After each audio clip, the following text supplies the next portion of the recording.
అట్లాంటివి. Yeah sir, justice Chandrachud U turn supreme పైన దాడి. సుప్రీం పైన దాడేమో ఆయన సంజయ్ సన్యాలని ప్రధాని మోదీకి ఆర్థిక సలహాదారు. ఆయన నిన్న మాట్లాడుతూ చాలా ఆశ్చర్యకరమైన మాట మాట్లాడారు. అసలు భారతదేశ ఆర్థిక అభివృద్ధికి గుదిబండలాగా ఉంది న్యాయ వ్యవస్థే అన్నాడు.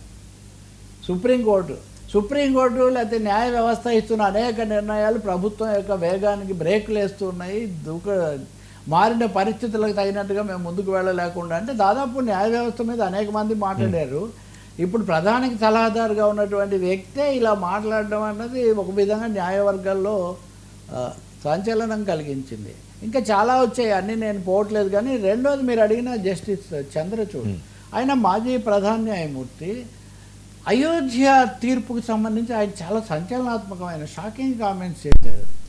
ఆయనను అడిగారు కదా న్యూజిలాండర్ అనే ఆ ఇంటర్వ్యూలో, అప్పుడు జరిగిన దాని మీద ఆయన ఏమంటున్నాడు, అలా అయితే అక్కడ మధ్యలో ఇంతవరకే ఉండండి, ఈ రాముడు సీత విగ్రహాలు బాబ్రీ మసీద్ కాంపౌండ్లో పెట్టినప్పుడు ఆవరణలో ఇంతవరకే ఉండండి అని చెప్తే కాదని ముందుకు పోవడం పొరపాటు కదా అని విలేకరు అడిగితే అదే నిజమైతే అసలు అక్కడ మసీదు కట్టడమే తప్పు అని ఆయన అన్నాడు. అంటే ఇది అదేంటంటే ఎందుకని ఇక్కడ చంద్రచూడ్ మాటలకు ఎక్కువ విలువ వస్తుందంటే ఆయన ఆ తీర్పు ఆయనే రాశాడని అందరూ అనుకున్నారు. దేశమంతా దాదాపు తెలుస్తుంది ఎవరు మాట్లాడారు, ఈ స్క్రిప్ట్ పలానా వాళ్ళు రాసి ఉంటారు అన్నట్టుగా. సో మీరు రాసిన తీర్పులో ఇలా లేదు కదండి అంటే, కాదు అక్కడ ఒక మత కట్టడం ఉండేది, మతపరమైన నిర్మాణం ఉండేది, ఆలయం లాంటిది, దాని మీద ఇది కట్టారు అన్నదైతే మేము చెప్పాము. రామాలయమే ఉంది విధ్వంసం చేసి కట్టారని మేము చెప్పలేదు. కానీ అక్కడ ఒక కట్టడం ఉండేది, దాని మీద కట్టారన్నారు కాబట్టి అది తప్పు. నేను దానికేమంటే మీరు అప్పుడు చెప్పిన దానికి విరుద్ధంగా వెళ్ళారని వీళ్ళు అంటే కూడా ఆయన లేదు, దానికే కట్టుబడ్డాడు. అసలు అక్కడ మసీద్ కట్టడమే in the first place the very construction of Babri Masjid is wrong అని ఆయన ఒక మాట చెప్పాడు. సో దీంతో గతంలో కూడా ఒక మాట అన్నారు ఆయన, ఆ తీర్పు ఇచ్చే సమయంలో మటుకు నేను దేవుణ్ణి మాత్రమే తలుచుకొని ఆ తీర్పు మేము పూర్తి చేసాము అని ఒక సందర్భంలో అన్నారు. మీరు రాజ్యాంగాన్ని కదా తలుచుకోవాలి, దేవుణ్ణి తలుచుకోవడం వల్ల ఏంటంటే దేవుడు అంటే అనేక రకాల దేవుళ్ళు ఉంటారు కదా మళ్ళీ. సో అదే కాకుండా ఆయన ప్రధాన న్యాయమూర్తిగా ఉండగా గుజరాత్లో సోమనాథ్కి అనుకుంటా ఒక ఆలయానికి వెళ్ళారు, కాషాయ వస్త్రాలు అవి వేసుకొని వెళ్ళారు. సో అప్పటి నుంచి జస్టిస్ చంద్రచూడ్ మాటలు చేతలు వీటి మీద కొంత వివాదాస్పదంగా మారుతున్నాయి. కానీ ఈ మాటలతో ఆయన పూర్తిగా ఆ రోజు ఒక మాట అన్నాడు ఆయన, ఆలయం మీద ఉన్న ధ్వజస్తంభం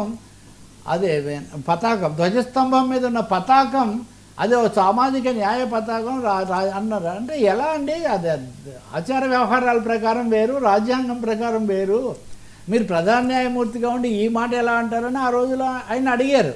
ఆయన ఇప్పుడు వచ్చేసి పూర్తిగా ఇవి మాట్లాడుతున్నారు. సో దీన్ని న్యాయవర్గాలు అలాగే పరిశీలకులు అయితే విస్తుపోతూ ఉన్నారు. న్యాయ వ్యవస్థలో కూడా చాలా ఆశ్చర్యకరమైన పరిణామాలు రాబోయే రోజుల్లో రావచ్చు. ఇప్పుడు సంజయ్ సన్యాల్ చేసిన వ్యాఖ్యలు కూడా అటువంటి వాటికి కొంచెం ఒక హెచ్చరికగా ఉన్నాయి అని అనిపిస్తుంది. కాబోయే ప్రధాన న్యాయమూర్తి జస్టిస్ సూర్యకాంత్ ఆయన కూడా ఒక మాట అన్నారు. చాలామంది మెజిస్ట్రేట్ హైకోర్టులో న్యాయమూర్తులు కొంతమంది చాలా శ్రద్ధగా చూస్తున్నారు, కానీ అనేక మంది మటుకు సరైన తమ పాత్ర నిర్వహించడంలో విఫలమవుతున్నారని కూడా ఆయన ఒక వ్యాఖ్య చేశారు.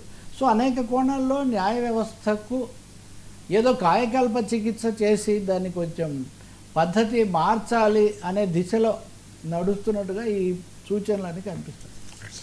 థ్యాంక్ యూ సో మచ్ రావు గారు. ఇది ఈనాటి frankly with Telakapalli. Station to 9 news.